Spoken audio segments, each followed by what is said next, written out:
Estamos, sí, estábamos terminando las partes de la conciencia, ¿te acordás? Y cómo se hablaba de los órganos como el corazón, y luego pues ese tema de la conciencia también es una gracia, es un don que hay que cultivar. Habíamos terminado ya la sesión 5 e íbamos a empezar en la sesión 6, que es la que nos toca hoy. Y entonces hoy, pues vemos que el estado original del hombre en el paraíso. Yo, antes de entrar ahí, quisiera ubicarlas un poquito en el contexto teológico. Acuérdense que cuando estudiamos Introducción a la Sagrada Escritura, pues incluso Antiguo Testamento bíblico, ¿verdad? Entonces vemos nosotros que los primeros 11 capítulos son la prehistoria, ¿verdad? Como la historia universal. Entonces, es una reflexión de la historia universal. Y en esa historia universal, como se introduce el Génesis, ¿verdad? En el libro que tenemos en la Biblia es el Génesis, pues obviamente entra la reflexión de Israel en esa historia universal. Yo no sé si me doy a entender lo que estoy explicando, pero ese es el contexto teológico. Entonces, los primeros 11 capítulos son prehistoria universal, ¿verdad? Es una reflexión. Entonces, en esa reflexión, pues ya se dieron cuenta ustedes que se utilizan formas literarias, que es el vehículo en el que se transmite esa reflexión. Hay que tomarlo en cuenta, y porque la sesión 6 va a dar un poquito ese tipo de explicación, pero tenemos que tener el contexto para no perdernos, ¿verdad? Y siempre ya saben ustedes, buenos días, Sandrita. Siempre ya saben ustedes de que aparte de tener el folleto, pues también tenemos el catecismo de la iglesia que nos va ayudando en su numeral 374 a 379 para irnos ubicando como la doctrina, o sea, la enseñanza que nos da la iglesia, ¿verdad? Teniendo esos conceptos claros, pues entonces ya podemos introducirnos en el tema. Entonces, la sesión es el estado original del hombre en el paraíso. Entonces, acuérdense, prehistoria universal, reflexión de Israel en el sentido de sus orígenes, ¿verdad? Acuérdense que los orígenes de Israel son teocráticos, ¿verdad? Son Dios, porque así es como se forma el pueblo, ¿verdad? Entonces, hay que ver esa reflexión y hay que ubicarse en ese contexto. Entonces, si habiendo entendido eso, pues entonces seguimos, ¿verdad? Con el tema, o mejor dicho, lo empezamos. Entonces, la introducción, pues en primer lugar, la parte doctrinal que nos va a dar Santo Tomás de Aquino en su Suma Teológica, es que el hombre desde la creación ha sido elevado a un fin sobrenatural. O sea, toda la creación es natural, pero desde que vemos Génesis 1, ¿verdad? Vemos que ya está toda la creación, Génesis 1, el himno, y que el ser humano se coloca, Dios lo coloca al final de la creación en el sexto día a imagen y semejanza suya. Entonces ahí ya vemos un elemento sobrenatural, ¿verdad? Sobrenatural. Eso es en Génesis 1, que es un himno litúrgico sacerdotal, ¿verdad? Que se escribe para exaltar el poder creador de Dios. Pero ahí va ese elemento teológico de reflexión. El hombre está ubicado en un momento privilegiado, sobrenatural. Luego tenemos Génesis 2, que aunque lo cuenta de una manera diversa porque es una narración, pero va a ser lo mismo, pues el hombre también tiene una forma sobrenatural de existencia. Pues. le pone nombre a los animales y aunque tiene su naturaleza material, porque es creado del polvo de la tierra, tiene que dijéramos, algo que es un plus, ¿verdad? Sobre toda la creación. Entonces el hombre ha sido elevado a un fin sobrenatural que está por encima de la naturaleza. Las dos, el himno y la narración nos deja claro eso, ¿sí? Sí. Ok. Su voluntad estaba totalmente anclada en el amor de Dios sobre todas las cosas. Entonces, básicamente había sido creado por amor y obviamente el hombre tenía que responder a ese amor. Y en consecuencia, la voluntad dominaba las potencias inferiores.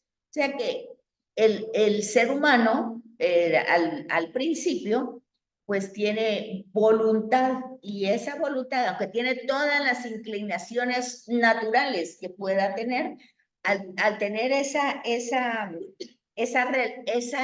relación íntima con Dios, las potencias inferiores pues estaban dominadas y entonces había un equilibrio perfecto que solo el ser humano podía poseer, ¿verdad?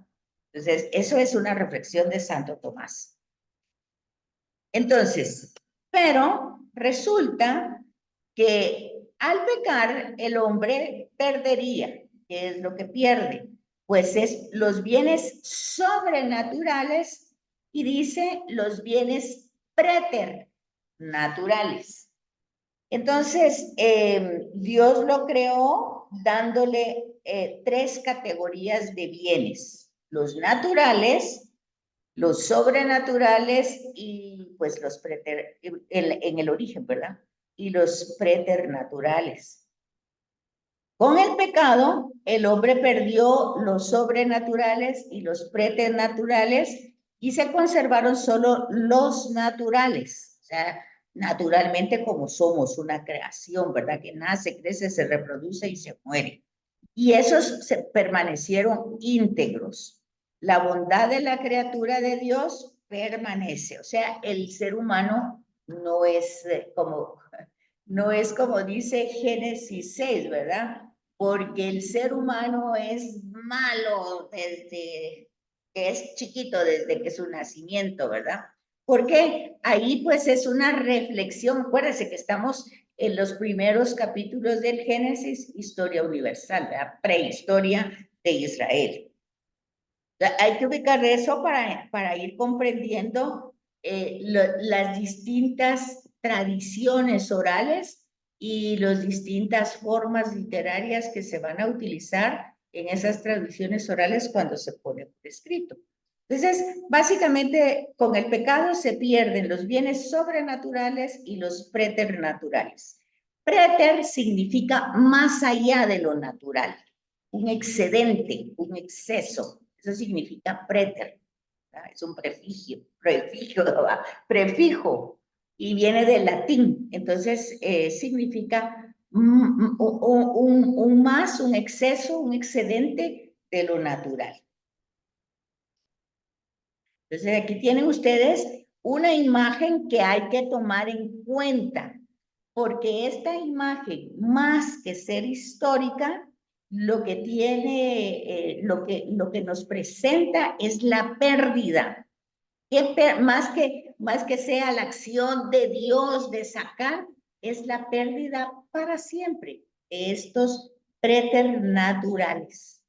Eso es lo que nos transmite esta imagen y ese relato que viene a ser el capítulo 3 de Génesis, ¿verdad?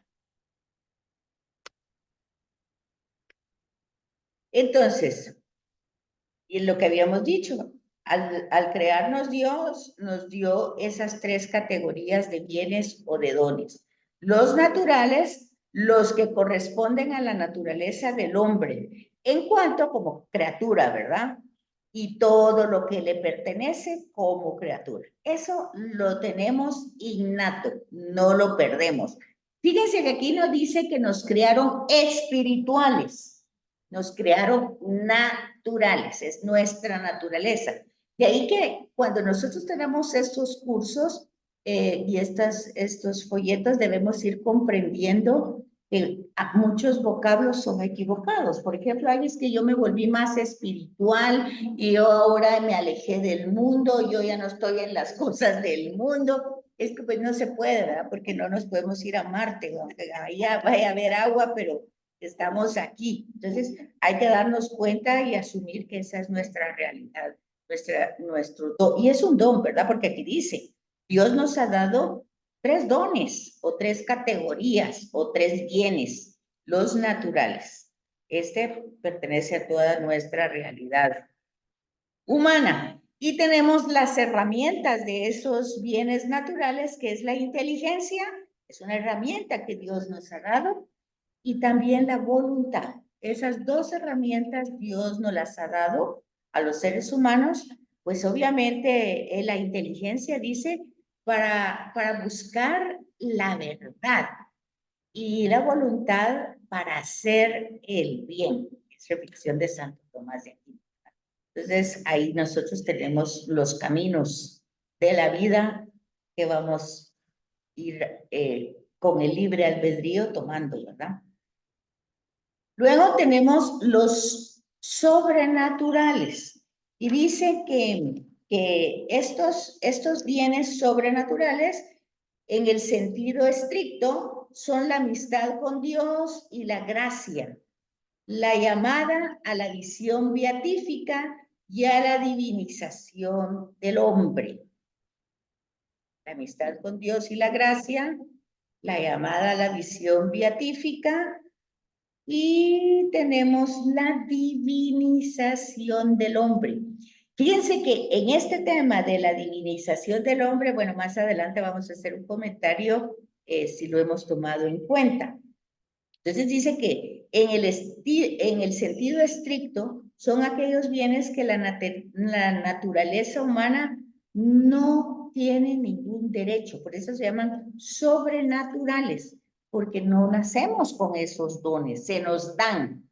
Ya en los naturales también se nos dan, pero estos no, son algo más, ¿verdad? Sobrenatural, sobre la naturaleza.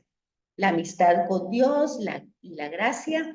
Ahora, si se fijan ustedes en la lectura de ayer de San Juan, yo tuve la suerte de ir a misa aquí a San Ignacio y estaba el padre Galo celebrando la misa al mediodía e hizo una reflexión que él decía, hay que enfocarse muy bien en la lectura, pues es el capítulo 6 de San Juan que estamos leyendo, ¿verdad? La multiplicación del pan y el pan de vida. Y entonces, ayer Jesús dice, en la perícopa que se leyó, dice que Él va a interceder y proteger a los que el Padre ha elegido para Él. Y entonces el Padre Galo hizo mucho énfasis. Y a mí me llamó la atención porque pareciera, les decimos que por el bautismo todos somos elegidos y todos tenemos, tenemos la misión de profeta, sacerdote y rey. Y entonces el padre Galo hizo mucho énfasis ayer y que nos fijáramos que la elección es algo importantísimo, decía él, básico. Y es que uno lo sabe porque se supone que todos los personajes en la Sagrada Escritura son elegidos para una misión, pero uno considera que ya después de Jesús también somos elegidos por el bautismo, ya estamos elegidos. Pero el padre Galo decía ayer que no.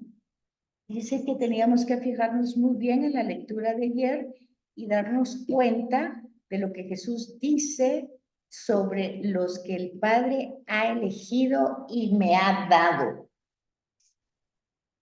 Entonces, pues esos son de los bienes sobrenaturales, aparte, ¿verdad? La amistad con Dios y la gracia, la llamada a la visión beatífica y la divinización del hombre. Eso es solo como un paréntesis porque a mí me dejó pensando mucho eso que dijo el padre Galo ayer y traté de verlo por distintos puntos, pero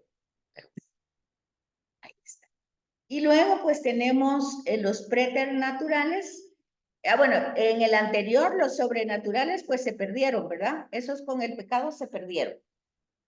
Y en los preternaturales, estos, por una parte, no son exigidos por la naturaleza humana pura, dice. Por otra, por una parte, pero por la otra parte, la perfeccionan en esa misma línea, sin que por sí mismos supongan la comunión íntima con el Creador. Es lo propio de los dones sobrenaturales, porque vimos anteriormente que un don sobrenatural es la gracia para estar en comunión con Dios, es la divinización del hombre, y también decíamos que era, ¿cuál era la otra? La gracia, la llamada la visión beatífica, ¿verdad? Entonces, esas son los sobrenaturales. Y los preter, dice, como es un excedente, ¿verdad? No son exigidos por la naturaleza humana pura. Por un lado, pero por el otro, sí las van perfeccionando, sin que suponga que eso nos mantenga en una relación íntima con Dios, aunque esa sería la función de los sobrenatural. Y nos presenta, esto lo perdimos absolutamente, ya no lo vamos a recuperar nunca de los nunca, la inmortalidad. Eso se perdió, ya no se puede. Fíjense qué bonito esto. La integridad o ausencia de concupiscencia. Fíjense que esto lo busqué yo porque hay varios incluso conceptos de que uno puede ser auténtico, pero no íntegro. No sé si se han dado ustedes cuenta, ¿verdad? Sí. Y hay un japonesito que hace unos videos que son muy bonitos, que es colombiano y japonés. Sí. Y él tiene esa... Y él hace la comparación entre la sociedad japonesa y la sociedad latina. Y entonces él habla que nosotros pues generalmente dice que queremos ser auténticos, pero no somos íntegros, dice, ¿verdad? Sí. Y aquí está un poquito la respuesta a lo que él está diciendo, porque dice la integridad o ausencia de concupiscencia. La concupiscencia y la inclinación al mal. Al mal, exacto. Y entonces, imagínense que esto es un bien prenatural y está perdido para siempre. Ese no lo vamos a recuperar, ni con la gracia de Dios, porque dice que estos bienes se perdieron para siempre. La inmortalidad, la integridad o ausencia de concupiscencia y la ciencia infusa, que es tener ese conocimiento absoluto de Dios, ¿verdad? Que donde no vamos a dudar nunca, donde nuestra fe es inamovible, y eso no vamos a poder. Entonces, fíjense qué interesante esto, porque, bueno, Pablo lo dice, ¿verdad? Pablo dice que la concupiscencia es la que a él no le permite hacer el bien que quiere y más bien hace el mal que no quiere. Dice él, ¿verdad? Pero ¿qué puedo hacer? Dice él ahí en ese ejemplo.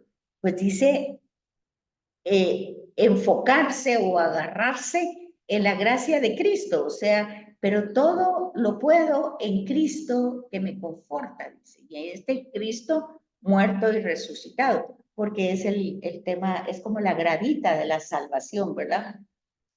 Entonces, no sé cómo vamos, si me estoy dando a entender o estamos claros o no tanto. Sí, gracias, Betsaida. Sí, vamos bien. Gracias.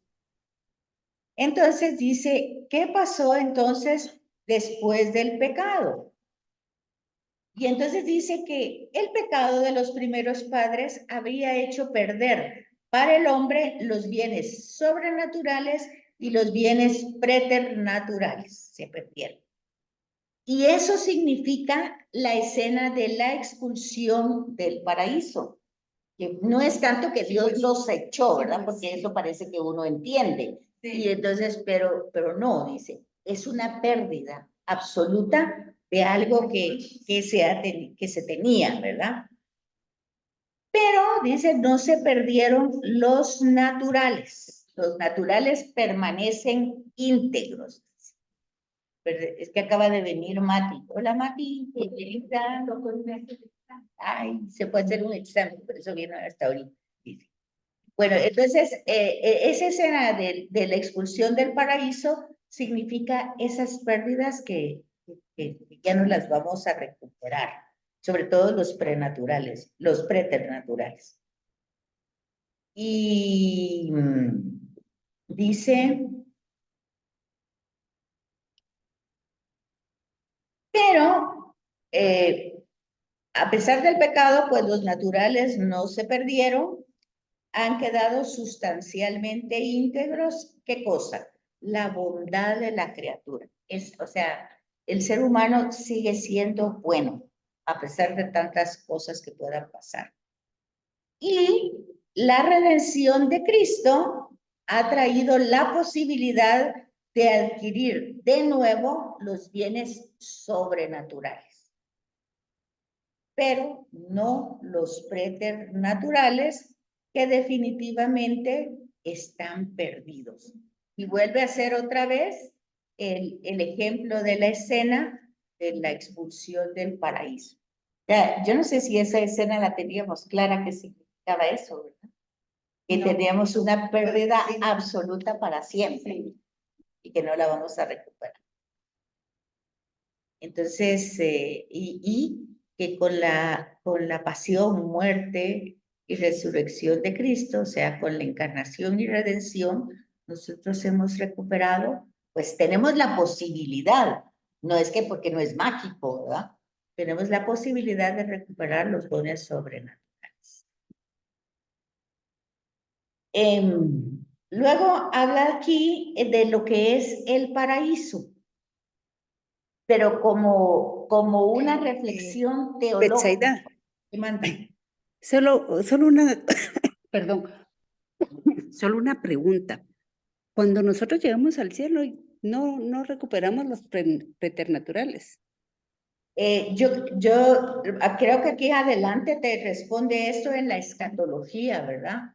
Porque ahí sí vamos a tener la visión beatífica, porque vamos a estar cara a cara frente a Dios, pero ese es un don De vivos. es un don que nos da Cristo, o sea, la gracia, que es la gracia de poder avanzar eso, pero ese es lo que va a tener que ir uno, pues, con la voluntad y la inteligencia, que son las herramientas que nos ha dado, cultivar esa gracia, ¿verdad? Y no pensar que esa gracia, porque acuérdense que Pablo dice eso, o sea, no vaya a ser que yo, que estoy predicando por el Señor, un día de estos me vaya por otro camino y termine siendo yo el peor de todo el mundo, ¿verdad?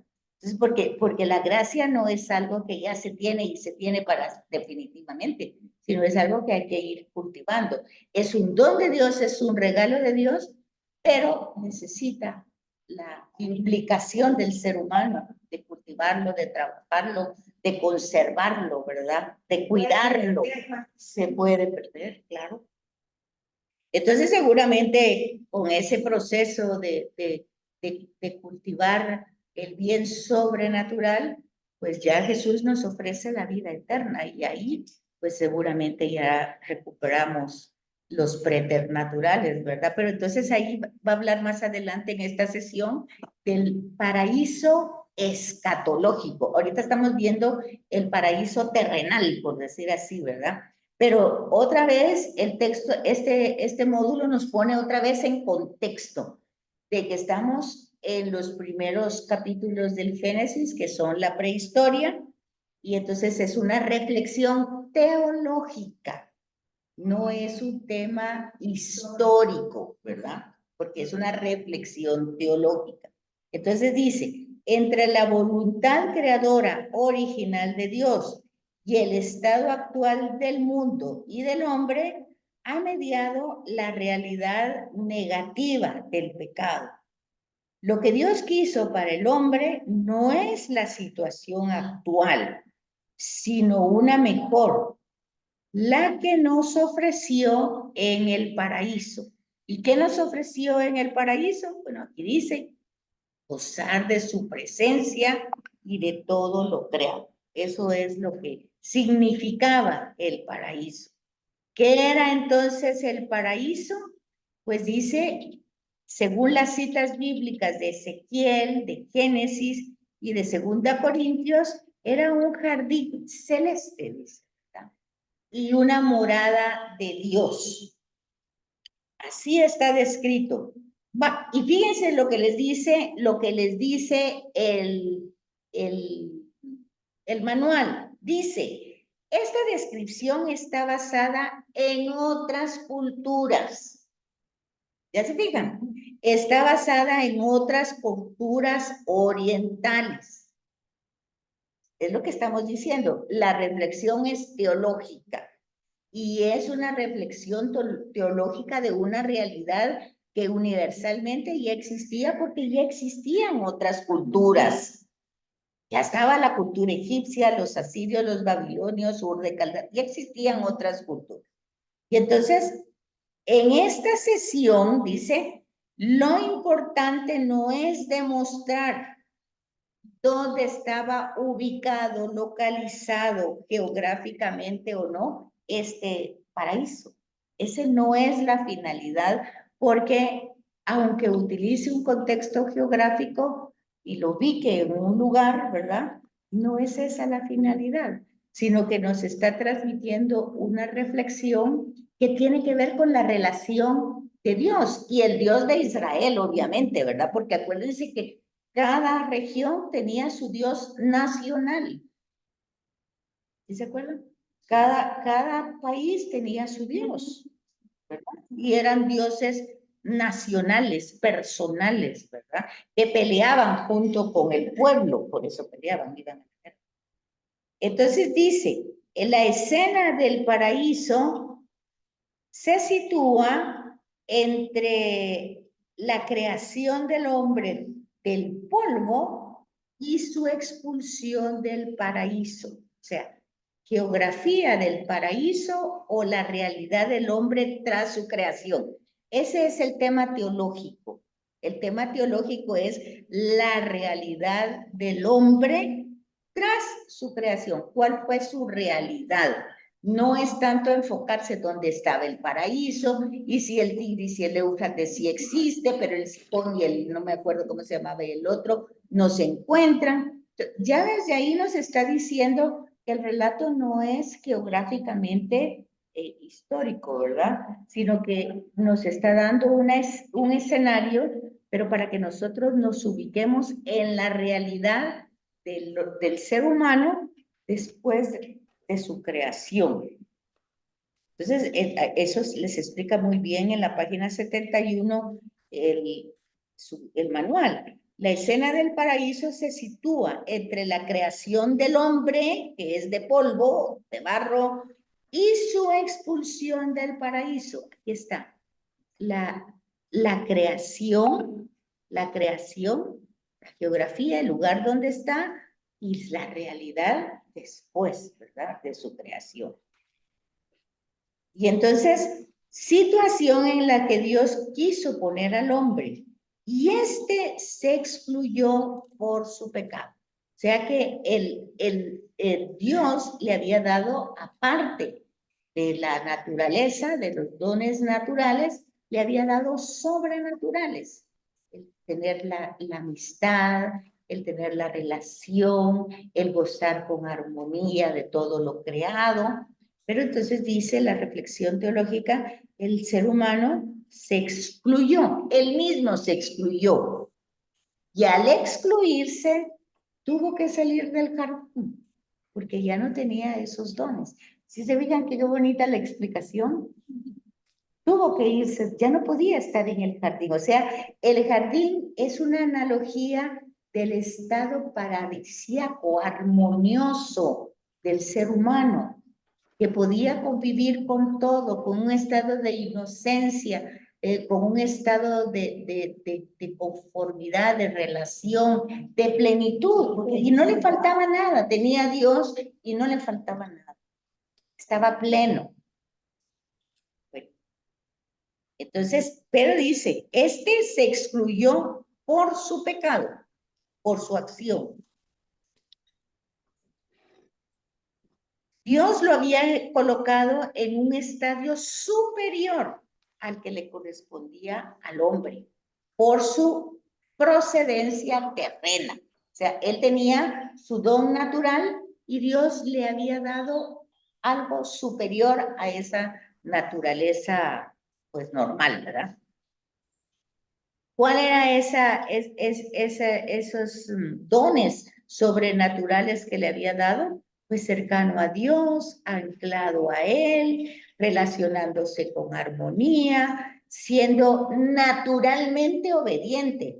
No es que va a ser obediente a costa de un gran sacrificio y un gran, sino que naturalmente, como cuando la mamá o el papá le pide al niño, mira, abre la puerta, ahorita voy, y va corriendo, naturalmente obedece, ¿verdad? No entra y porque yo, y tengo que ir yo, y para qué yo, y no, bueno, no, es naturalmente va. Entonces su obediencia y servicio a Dios, pues lo hacía en forma natural y esto lo conducía a su plenitud, porque está en armonía, ¿verdad? Luego dice también que lo que quiere destacar la escena no es que el hombre tuviera abundancia de dones, que tuviera mucho, que tuviera mucha riqueza. Dice, no, no se trata de destacar abundancia de bienes y la bondad de la que se encontraba rodeada el hombre. No se trata de eso, sino más bien la plenitud que el ser humano o que el hombre podría alcanzar a través de su relación, que se identifican como obediencia y servicio a Dios. Solo el abandono de esta actitud sería el origen de su perdición. O sea, al alejarse, pues ya fue indiferente, ¿verdad? Y entonces dice, este tema del paraíso no pretende darnos una descripción histórica. Utiliza el tema del paraíso para concretar sus enseñanzas sobre el origen del dolor y de la muerte como consecuencia del pecado. Lo que nos quiere enseñar es que Dios ha creado al hombre para ser feliz, para la felicidad y también para la inmortalidad. Pero el pecado hizo que el pecado no solo fue una acción, también fue una actitud. ¿Sí saben la diferencia entre una acción y una actitud?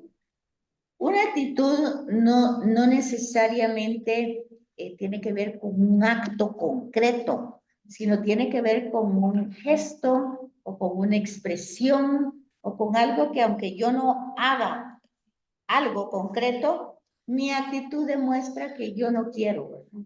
Por ejemplo, ustedes pueden decir, mira, hazme un favor y yo me hago la desentendida, ¿verdad? Miro para la ventana, miro para otro lado, miro una mosca, lo que sea. Ya esa fue una actitud que yo no estoy poniendo atención, ¿verdad? Entonces, ya cuando la otra persona me dice, pero mira, te estoy hablando, perdón, ¿qué es lo que estabas? Ya es que estaba distraída. No, esa es una actitud. Y la actitud ya es el lenguaje corporal. Sí. Y en ese lenguaje corporal yo ya dije, no, yo no estoy, yo ya no estoy en eso, ¿verdad? Yo no, ni quiero estar, ni quiero enterarme. Es una actitud. Un acto es un hecho concreto, que es una acción, es una acción. Sí, perdón, yo ya me voy, adiós, y ya me voy. Ya no. Entonces dice aquí lo que les estaba leyendo es que dice que solo el abandono de esta actitud sin haber llegado a un acto, porque ya ahí nos presenta la acción de que comió la manzana o la fruta, pero dice no tiene que ver nada con que se comió nada, sino que solo con la actitud ya había perdido ya fue el origen de su perdición. Es bonito, ¿verdad o no? A mí me parece. Claro.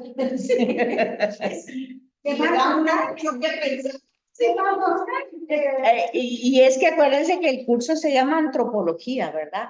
La realidad del hombre, antropos hombre, ¿verdad? Entonces, ¿cómo nosotros? Y es antropología teológica.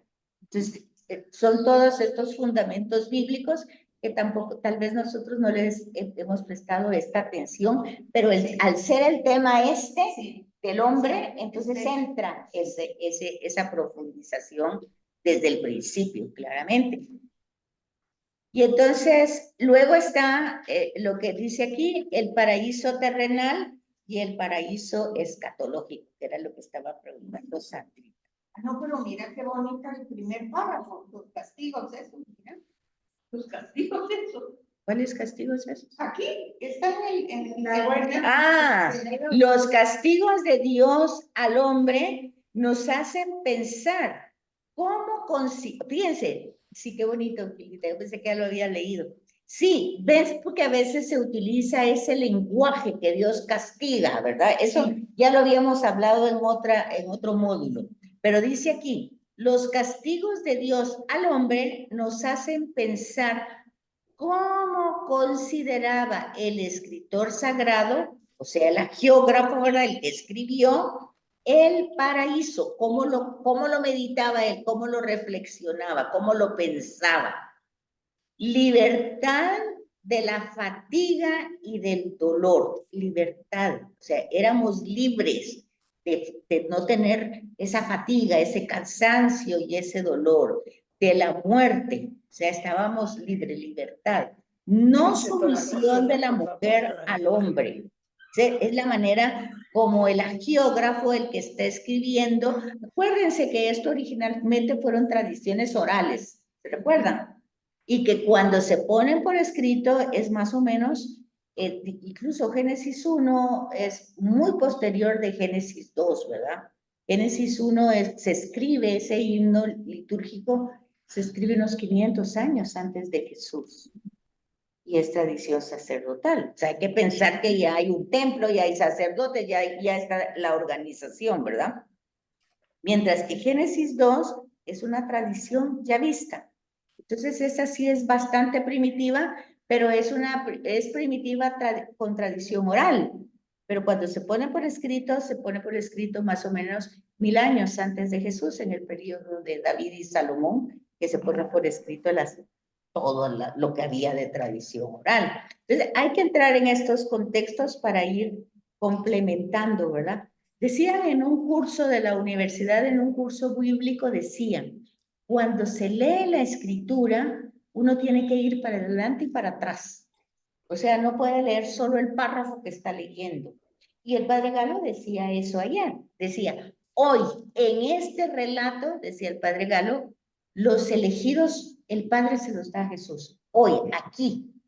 Pero más adelante, en Hechos de los Apóstoles, después de la pasión, ya el resucitado, ya en su calidad, pues, ya glorificada, ¿verdad? Pues hace otro tipo. Y por ejemplo, pues estábamos dando una catequesis de Pablo y cuando Ananías le dice a Dios, mira Señor, pero este hombre que vino aquí, he oído, digo yo, pues Pablo chismeando con el Señor, ¿verdad? He oído que ha hecho mucho mal a la comunidad y mira, viene aquí con nosotros. Y el Señor le dice, tú ve con él, porque este es instrumento que yo he elegido. Yo empecé a pensar en eso ayer cuando decía el padre Galo eso, ¿verdad?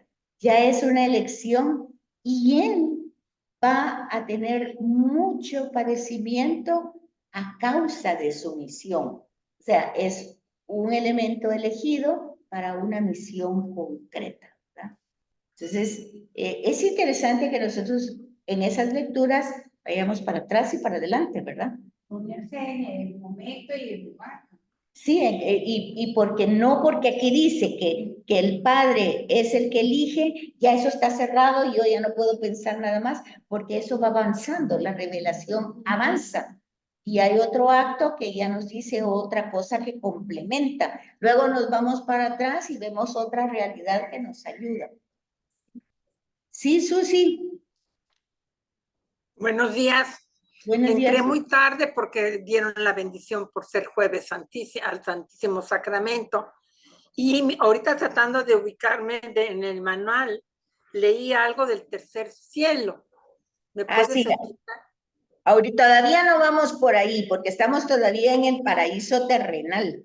Pero okay, sí, más adelante el paraíso está, aquí van a ver eso, qué bonito.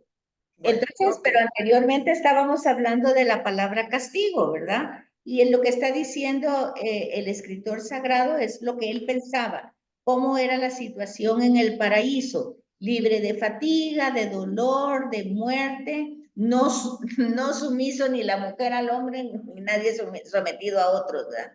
Y entonces, de ahí dice, de esa reflexión, se deducen los bienes preternaturales de la inmortalidad, ausencia de enfermedad, y en Génesis 2:25 encontramos expresamente el don de la integridad. ¿Quién tiene la Biblia para que miremos cuál es el don de la integridad? En Génesis 2:25. Génesis 2:25. 2:25. Ahí dice, en Génesis 2:25 encontramos expresamente el don de la integridad. Aquí lo tengo, A Betsaida. ver, Chochi.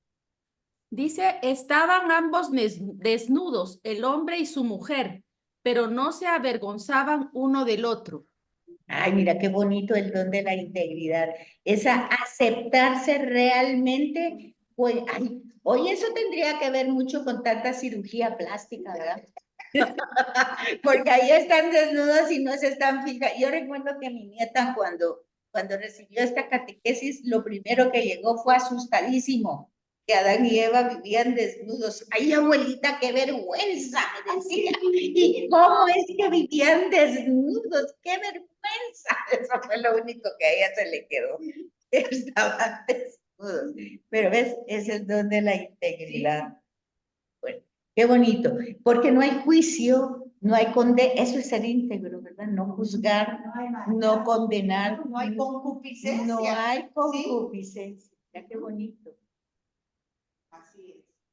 Ven qué bonito esto, a mí me han encantado estos folletos, la explicación muy sencilla que van dando y que nosotros podemos ir captando. Bueno, después dice que el paraíso terrenal es un jardín dado en abundancia y plantado de hermosos árboles, entre los que se encontraba el árbol de la vida, Génesis 3:22.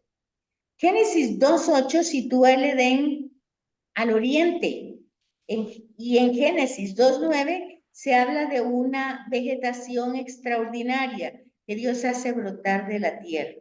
En Ezequiel 28:3, más bien, se sitúa en una montaña santa. Fíjense cómo la ubicación geográfica, pues simplemente es una reflexión que el geógrafo o el escritor está haciendo de ese lugar para dar una enseñanza. Y ahí es donde nacen los 4 ríos. En Génesis 3:24 y 4:16 sugiere que se encontraba al oeste. O sea, no tenemos una ubicación para que hoy dijeran, los arqueólogos están buscando el jardín del Edén. Bueno, no lo van a encontrar, porque geográficamente no tiene ubicación. Entonces, dice aquí, hay varias, no se pretende dar esa descripción histórica. Utiliza el tema del paraíso para concretar sus enseñanzas sobre el origen del dolor y de la muerte como consecuencia del pecado. Lo que nos quiere enseñar es que Dios ha creado al hombre para la felicidad y para la inmortalidad. Pero también hay varias concepciones de ese paraíso terrenal, la fertilidad de la tierra perdida por el pecado del hombre, porque es un lugar de delicias, un lugar lejano del mundo habitado, y al situarlo en el Edén, ¿verdad? El autor ha hecho del Edén un lugar geográfico, porque le puso nombre, ¿verdad? Estaba en el Edén. Entonces, cuando hace eso, lo hace un lugar geográfico. Es lo mismo que pasa con Adán y Eva. Adán es un genérico, ¿verdad? Es la humanidad, viene de la palabra Adamá, o sea, polvo, tierra. Y Eva es madre de la humanidad. Pero cuando ya lo van a contraponer, o sea, el antiguo Adán, Jesús, el nuevo Adán, ya lo coloca como una persona, porque lo está contraponiendo con otra persona, ¿verdad? Entonces, por Adán se entró el pecado y por Jesús ya lo está poniendo como un acto concreto. Pero se fijan cómo es que uno tiene que ir para adelante y para atrás y no puede quedarse solo en un texto. El geógrafo no pretende darnos una descripción histórica del ambiente que vivía el primer hombre. Utiliza el tema del paraíso para concretar sus enseñanzas sobre el origen de la muerte. Bueno, eso estaba ya en el texto, ya lo habíamos visto aquí en estas minas. Y luego empieza el paraíso escatológico. Pablo afirma en la carta a los romanos que el pecado fue el causante de la muerte. Nos hace entender que al inicio no fue así. La inmortalidad era un don del que gozaba el hombre. Además, gozaba de paz No, espérate que estamos viendo el paraíso escatológico y ya te pasaste al estado original en el Nuevo Testamento. No, es que este es lo que tiene, esas son las... Entonces lo va a ir más adelante, lo va a poner despuesito, sí. No hay pena. Entonces, así están las filminas y así está el texto. Coloca esto primero. Pero dice aquí que la felicidad escatológica se describe en términos paradisiacos. Habría que leer a Oseas, Éxodo, Isaías. Dios crea al hombre en una situación favorable para alcanzar la bienaventuranza eterna. O sea que aquí es un poquito lo que preguntaba Santita. Dios le da al hombre la posibilidad de esa bienaventuranza para siempre. O sea, de eso preternatural que perdimos, Dios da esa posibilidad, y se crea al hombre en esa situación favorable para tener esa felicidad eternamente y también la visión beatífica de Dios en la eternidad, ¿verdad? Solo que eso no pasa en este mundo, porque ya estamos viendo el paraíso escatológico, o sea, el paraíso pasaría al cielo, o sea que entonces ahora el paraíso es el cielo, ¿verdad? Por nosotros decimos queremos ir al cielo, vamos a ir al cielo, lo que estamos diciendo es que queremos ir al paraíso escatológico, ¿verdad? Sin conocer la muerte por un don especial de Dios y no propio de la naturaleza terrena. Al pecar, el hombre pierde este don y tiene que morir para alcanzar el cielo, la posesión eterna de Dios. Yo me recuerdo que en el seminario, uno de los seminaristas le preguntó a un sacerdote que nos estaba dando el curso de escatología y de pronto le pregunta, ¿y la Virgen María murió? Pregunta, ¿verdad? Y yo contesté, claro que murió, le dije yo. Si murió Jesús, cualquier persona tuvo que haber muerto. Pero aquí es donde nosotros tenemos que ir entendiendo los dogmas, ¿verdad? Porque obviamente sí se murió, tuvo que haberse muerto, porque si murió Jesús, no podía no morirse María. Pero entonces aquí es donde nosotros tenemos que entender porque por eso estamos viendo esto de los dones preternaturales, ¿verdad? Como María redimida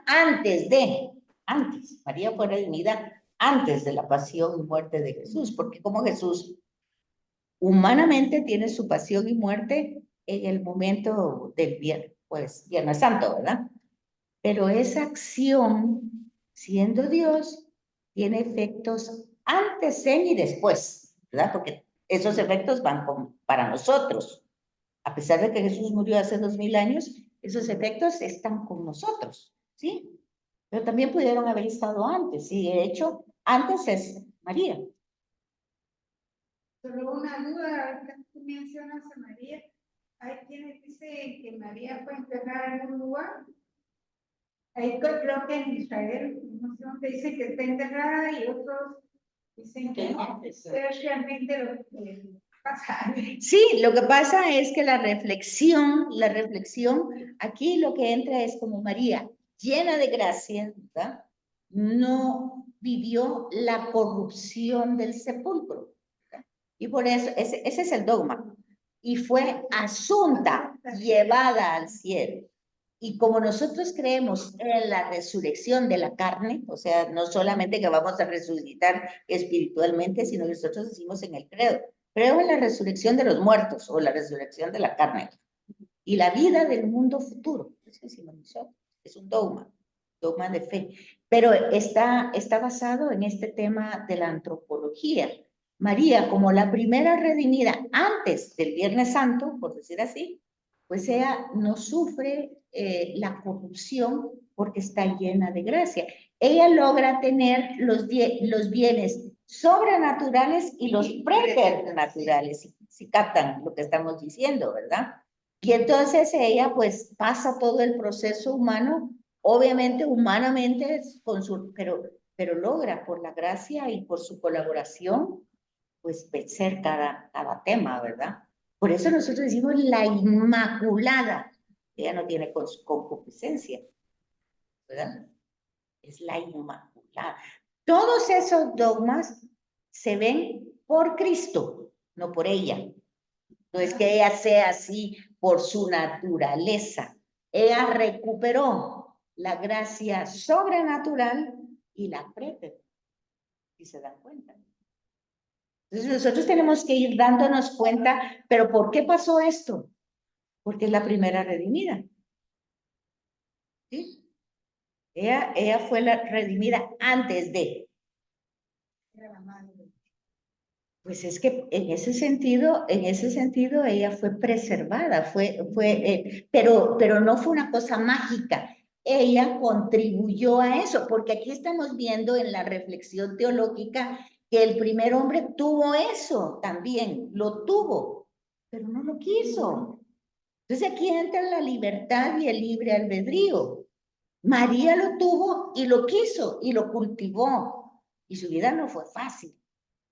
Porque no es como el cuento de la Cenicienta, ¿verdad? Que los pajaritos le hacían la cama, que el ratoncito le barría. No, y ella en lugar de pajaritos y ratoncitos tenía ángeles haciéndole todas las cosas. No pasa así. María asume una condición humana y tiene que llevar todo el proceso humano de dolor, de sufrimiento. Por eso el texto no va a dar tanta explicación, sino va a decir siempre, y ella conservaba esas cosas en su corazón. O sea, las meditaba, las reflexionaba, y estaba todo ese proceso humano, ¿verdad? Pero, fíjense bien, esos dones sobrenaturales y preternaturales por Cristo, por la redención de Cristo, ella es la primera. Crea subir al cielo en cuerpo y alma. Sí, el dogma dice eso, que su cuerpo no sufrió corrupción. Sí, eso dice el dogma. Bueno, eso no está en la Biblia, pero viendo esta antropología, nosotros tenemos que entender por qué a ella le decimos la llena de gracia, porque el dogma de la Inmaculada Concepción, eso, y porque el dogma de la Asunción tiene que ver con esto, con los dones preternaturales, que ella los adquiere, pero no es ¿qué dijera yo? Por magia. Ella los cultiva, porque estamos viendo que el primer hombre tuvo eso también, ¿verdad? Pero no quiso. Vimos ahí que decía, con solo la actitud lo rechazó.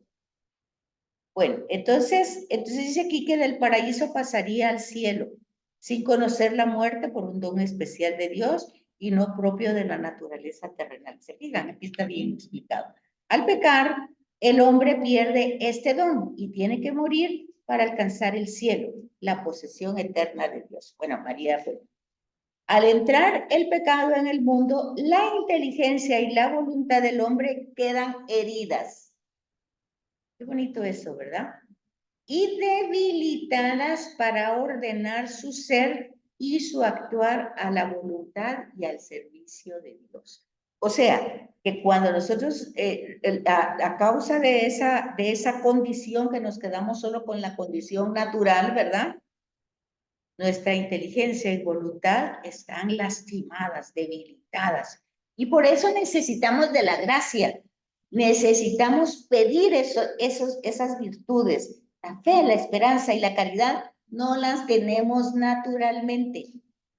Tenemos que pedir. Eso ya lo vimos en el otro modo. Con la encarnación del Verbo de Dios se renueva la esperanza de alcanzar la salvación a través del restablecimiento de los dones sobrenaturales que fortalecen y ayudan la naturaleza caída y herida por el pecado. Sin embargo, sigue intacta la libertad del hombre para adherirse a la gracia. De eso estábamos hablando, ¿se fija? María se adhiere a la gracia. Por eso nosotros decimos la llena de gracia. Se adhiere, pero ella quiso eso, usó su libertad, su libre albedrío, decidió. María, por eso el sí de María es tan importante. No es mágico, sino que es una cosa que ella lo hace consciente y lo cultiva, porque ese sí no fue un sí para siempre. Fue un sí que constantemente tuvo que renovar en cada circunstancia. Cuando el niño se le pierde, cuando le pasa esto, todo lo que le va pasando al niño, ella tiene que renovar. Eso Juan Pablo II lo medita en Madre del Redentor, en la encíclica. Sí, ¿qué pensaría María cuando vemos la anunciación, todo lo que le dice el ángel que va a ser su hijo y luego lo ve ahí en la cruz? Sí. dice Juan Pablo II. Bueno, entonces, sin embargo, sí, dice, pues sigue intacta esa naturaleza, esa libertad del hombre, ¿verdad? De adherirse a la gracia. Entonces, aquí el estado original en el Nuevo Testamento. O sea, esta parte del paraíso escatológico no está ilustrado.